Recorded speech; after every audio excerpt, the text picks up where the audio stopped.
Hello friends, Radhe Radhe. तो कैसे हैं आप सब? तो देखिए फ्रेंड्स, ये मेरे पास एक साड़ी है जो कि बनारसी पैटर्न में है और इसका ये इस तरह का बॉर्डर है और इसको मैं रिक्रिएट करने वाली हूँ। तो देखिए, ये कुछ साड़ी इस तरह की है और ये इसका पल्लू है। देखिए, ये इसका पल्लू है इस तरह से। और ये साड़ी इस तरह की है। तो फ्रेंड्स देखिए, यहाँ पे मैंने अपने कुर्ते की कटिंग कर ली है। अब बचे हुए साड़ी में से मैं यहाँ पे अपनी सलवार की कटिंग करूँगी। तो यहाँ पे मुझे सादा सलवार नहीं बनाना था, कुछ यूनिक सा बनाना था जिससे कुछ अच्छा सा लुक आए।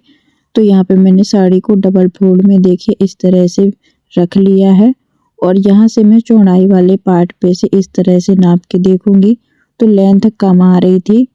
तो इसकी बॉर्डर में निकाल करके अलग कर दूंगी और इसकी बॉर्डर में ना मैं मोहरी पे बाद में अटैच करूंगी।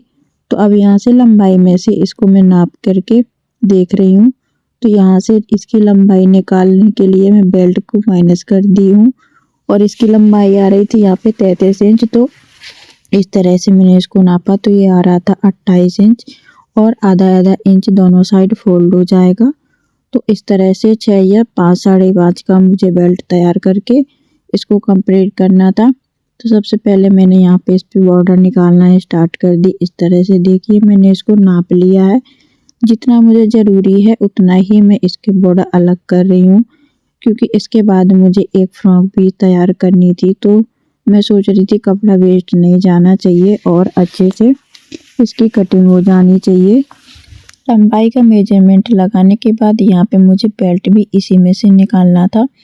तो उसके बाद मैंने 8 इंच और ऊपर की साइड बॉर्डर को अलग किया और इस तरह से इसको नाप लिया कि मेरा 8 इंच कहाँ पे आ रहा है। तो देखिए दोनों ही साइड पे मैंने 8 इंच पे एक निशान लगाया है और इन निशानों को इस तरह से मिलाते हुए एक सीधी लाइन लगा दी है इस तरह से। अब मुझे यहाँ से इसकी कटिंग करनी है। तो देखिए इसको मैंने काट करके अलग कर लिया है और जितना भी सलवार की लंबाई से कपड़ा ज़्यादा था उसको मैंने काट करके इस तरह से अलग कर लिया है। अब यहाँ पे जिस कस्टमर का ये कपड़ा था और एक छोटी गुड़िया थी तो उसकी कमर का मेजरमेंट आ रहा था 30 इंच। तो उसका मुझे हाफ चाहिए था 2 फोल्ड में इस तरह से। तो 1 इंच मार्जिन के लिए तो यहाँ पे मुझे 16 इंच चाहिए था, देखिए इस तरह से। तो मैंने इसको 16 इंच का ले लिया और जो एक्स्ट्रा कपड़ा था उसको मैंने काट करके यहाँ से अलग कर दिया है।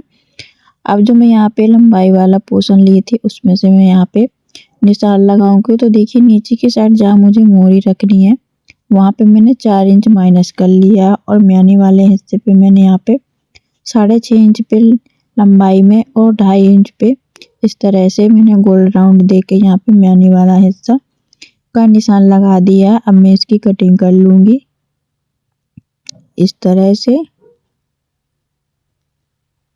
और ये गोलाई वाली में भी मैं इस तरह से कटिंग कर लूँगी और बीच में से पार्ट ये जॉइंट था तो इसको खोल करके ओपन कर लूँगी इस तरह से। तो देखिए ये मेरा सलवार का मेजरमेंट कुछ इस तरह से आ रहा है कि 2 इंच का मुझे यहाँ पे मोहरी वाला कपड़ा अटैच करना है। तो जितना भी एक्स्ट्रा है उसको मैं यहाँ से काट करके अलग कर दूंगी इस तरह से, ताकि नीचे की साइड मुझे ये जो लेस मैंने काटी हुई थी इसको मुझे अटैच करना है। तो अगर उसको मैं ऐसे ही लगा दूंगी तो लंबाई ज़्यादा हो जाएगी। तो इसका भी मेजरमेंट मुझे इसी में लेना है। तो देखिए जो बॉर्डर मैंने कटिंग किया हुआ था उसको मैं यहाँ से नाप रही हूँ। आपकी जितनी भी मोहरी है उससे 1 इंच बढ़ा करके लेना है। इस वाले सलवार में ज़्यादा मोहरी की साइड से ज़्यादा नई मार्जिन लेना है, सिर्फ 1 ही इंच का लेना है। तो देखिए इस तरह से मैंने इसकी कटिंग कर ली है। अब इसकी स्टिचिंग करते हैं। तो सिलाई करने के लिए मैं आ गई हूँ अपनी मशीन पे। तो देखिए सबसे पहले मुझे यहाँ पे बेल्ट तैयार करना है और फिर इसके बाद मुझे बीच वाला पोर्शन तैयार करना है और लास्ट में मुझे इस तरह से मोहरी बनानी है। तो देखिए बेल्ट को मैं डबल फोल्ड में इस तरह से रखी हूँ और आधा इंच इस तरह से दाबी हूँ और इस तरह से मैंने उसको 2 बार ही सिलाई कर दिया। अब दूसरी साइड से मैं नई सिलाई की है और इसको मैंने 20 से 1 इंच का गैप रखते हुए इसमें दोनों साइड से सिलाई कर दी है। और देखिए इसको ओपन करना है और इस तरह से इस कपड़े को दोनों साइड ही पलटते हुए इसमें धार वाली स्टिच लगा लेनी है। इस तरह से धार वाली स्टिच लगाने के बाद यहाँ पे मुझे नाड़ा डालने के लिए जगह बनानी है। तो देखिए इस तरह से आधा इंच का मार्जिन लेते हुए यहाँ से कम 1 इंच या 1.5 इंच का मुझे बीच में गैप छोड़ना है और इस तरह से इसको मोड़ते हुए पूरे ही राउंड पे सिलाई लगाकर कंप्लीट कर लेनी है। और एक्स्ट्रा धागा को काट के अलग करना है। देखिए इस तरह से इसको फोल्ड करना है और बीच सेंटर पे इस पे कट लगा देना है। अब बीच वाले पोर्शन को मुझे लेना है, इस तरह से ओपन करना है और मैनी वाले हिस्से को जोड़ना है। तो देखिए एक दूसरे के ऊपर इस तरह से हम इसको सेट करेंगे और यहाँ पे सिलाई लगा देंगे इस तरह से। जिस तरह से हमने गोलाई में इसकी कटिंग की थी उसी तरह से हमें इसमें सिलाई को चलाना है। और यहाँ पे मैं डबल सिलाई लगा रही हूँ इस तरह से। इसकी दूसरी साइड भी मुझे इसी तरह से ही सिलाई लगा करके कंप्लीट करना है। आप ज़्यादा मजबूती के लिए डबल सिलाई लगा सकते हैं। ये बनारसी का फैब्रिक था तो इसके ना रेशे बहुत ज़्यादा निकल रहे थे। तो देखिए दोनों साइड से मैंने इसको जॉइंट कर लिया है। अब मुझे बनाना है मोरी वाला पोर्शन। तो देखिए मोरी की साइड से मैंने इस कपड़े को लिया है और जो मैंने बॉर्डर काटी हुई थी लेस वाली उसको मैंने डबल फोल्ड इस तरह से किया है और इसको अलग करके 2 पार्ट में डिवाइड कर लिया है। अब देखिए बॉर्डर वाला हिस्सा सीधी साइड है और जो बीच वाला है वो भी सीधी साइड है। दोनों ही एक दूसरे के अपोजिट इस तरह से मैंने रखा है और यहाँ पे हल्की हल्की चुन्नट इस तरह से बना करके तैयार कर दी है। तो देखिए चुन्नट बनकर तैयार हो चुकी हैं। अब इसको बॉर्डर को मुझे इसी के ऊपर इस तरह से सेट करते जाना है और जो चुन्नट मैंने बनाई थी उनको इसके अंदर इस तरह से पैक कर देना है और यहाँ किनारे पे एक सिलाई लगा देनी है ताकि ये चुन्नट हमारी दिखेगी नहीं और बहुत फिनिशिंग के साथ हमारा मोरी बन के तैयार होगा। तो देखिए एक साइड की मोरी मैंने बना करके तैयार कर ली है। इसी तरह से दूसरी साइड की भी मोरी बना करके हमें तैयार कर लेनी है। तो देखिए दोनों साइड की ही मोरी मैं बनाकर यहाँ पे तैयार कर ली हूँ। अब हम चलते हैं इसके अगले पार्ट पे। तो अगले पार्ट पे मुझे ये करना है कि जो मैंने बेल्ट तैयार किया था उसको मैंने इस तरह से रखा है सीधी की साइड से और अपने इस वाले कपड़े को भी सीधी की साइड रखा है और दोनों ही अपोजिट साइड रखें इस तरह से। देखिए और बीच सेंटर से मैंने इसको मिलाते हुए जो म्यानी वाला पोर्शन था यहाँ से सिलाई करना स्टार्ट किया है। तो देखिए ऊपर की साइड भी मुझे इस तरह से चुन्नट बनानी है।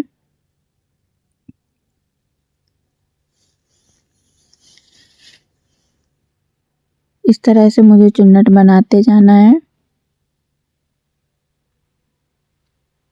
और अच्छे से सेट करते जाना है।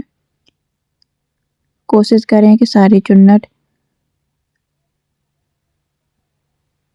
एक जैसी ही बने इस तरह से। और देखिए ये वाला जो म्यानी वाला पोर्शन है जो मैं पीछे कट लगाई थी वहाँ पे आना चाहिए। तो याद रखें कि ये जो बीच वाला कपड़ा इस सारे कपड़े की मुझे इसी साइड ही चुन्नट बना करके तैयार करनी है इस तरह से। तो देखिए मैंने बीच वाला सेंटर इस तरह से मिला लिया है और यहाँ पे मुझे सिलाई लगा देनी है।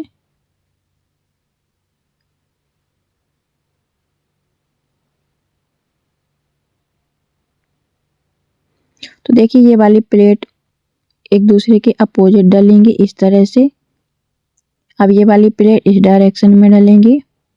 आप याद रखें एक जैसी आप प्लेट डाल देंगे तो सलवार का लुक अच्छा नहीं आएगा और वो देखने में भी अच्छा नहीं लगेगा। तो इस तरह से एक दूसरे के अपोजिट प्लेट डालें।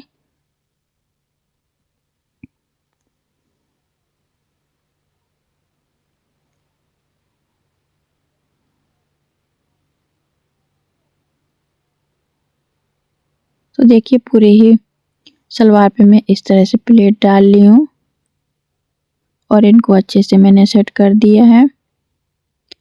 अगर आप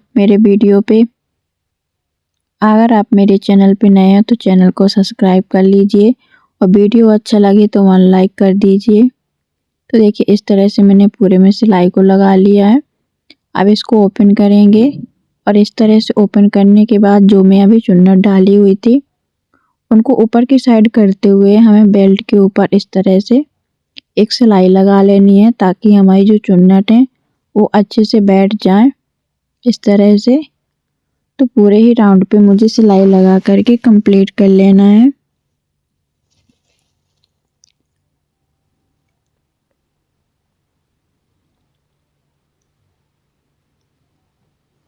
और यहाँ से मुझे धागा को निकाल करके अलग कर लेना है। तो देखिए बहुत ही फिनिशिंग के साथ ये बन के कंप्लीट था। अब इसको मैं सीधा करके आपको इसकी फिटिंग दिखाती हूँ। तो यहाँ पे जो आधा इंच का मैं मार्जिन ली थी वहीं से मुझे इसमें सिलाई लगाना है इस तरह से और यहाँ पे पक्का कर लेना है। और यहाँ पे इस तरह से मैंने आधा इंच का मार्जिन लेते हुए इसमें सिलाई लगा दी है। देखिए सिलाई इस तरह से लगाएं जो हमारा बीच वाला मैनी वाला पोर्शन है वो बीचों बीच रहे। और अगर आपका पल्ला छोटा बड़ा आ रहा है तो हल्की सी आप उसमें प्लेट बना करके इसको एडजस्ट कर सकते हैं। अगर मैनी वाला पोर्शन ऊपर नीचे होगा तो वो पहनने में बहुत ही अजीब लगेगा। तो देखिए इन दोनों साइड की मोरी को मैंने इस तरह से मिला करके सिलाई कर दी है। अब इन दोनों को मैं इस तरह से नाप करके देख लूँगी कोई छोटी बड़ी तो नहीं है। तो ये मेरी बिल्कुल परफेक्ट बनी थी। तो अब इसमें दोबारा से सिलाई लगाऊंगी। तो देखिए इस कपड़े को मैं इस तरह से फोल्ड करके इसमें सिलाई लगाई हूँ क्योंकि ये सिल्क का कपड़ा था तो इसमें बहुत ज़्यादा ही रेशे निकल रहे थे। तो इस तरह से मैं इसको दोबारा से सिलाई लगा दी हूँ और मैनी वाले पोर्शन पे इस तरह से मैं इंटरलॉक कर दूंगी तो जिससे ये कपड़ा जल्दी ख़राब नहीं होएगा। इस तरह से मैंने एक फिनिशिंग की सिलाई लगा दी है। अब इसको मैं ओपन करके दिखाती हूँ इसका फाइनल लुक कैसा आया है। तो फ्रेंड्स आपको वीडियो कैसा लगा? अगर अच्छा लगा हो तो मेरे वीडियो को लाइक कर दीजिए, चैनल को सब्सक्राइब कर लीजिए। तो देखिए बनने के बाद ये बहुत ही सुंदर सा तैयार हो। तो देखिए फ्रेंड्स ये फाइनली बन करके तैयार हो चुका है और बनने के बाद बहुत ही ज़्यादा सुंदर लग रहा है। तो आपको ये वीडियो कैसा लगा प्लीज़ कमेंट करना। मिलते हैं अगले वीडियो।